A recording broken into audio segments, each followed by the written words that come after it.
你知唔知道？最近 Google 推出咗 Gemini AI 改圖神器，可以直接輸入一句說話，佢就可以幫你做到好多修圖工序啦，例如移除雜物啦、換背景、改顏色，甚至合成相片。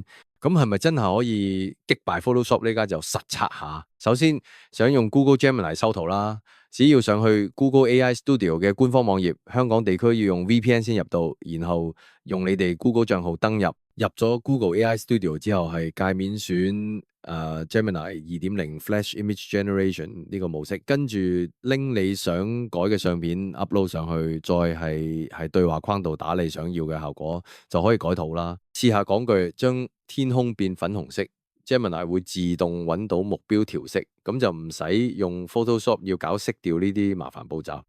或者你可以上載兩張相，話圖片角色合成啊，再逐步同佢講想點改，唔想花時間學 Photoshop 嘅朋友，呢個真係救命神器啊！又例如你想刪走啲嘢，譬如輸入啊，刪走中間盆栽啊，咁啊畫面都好自然啊。咁如果想學更多 Gemini AI 改圖玩法，留言 AI 發你有關教學連結啦。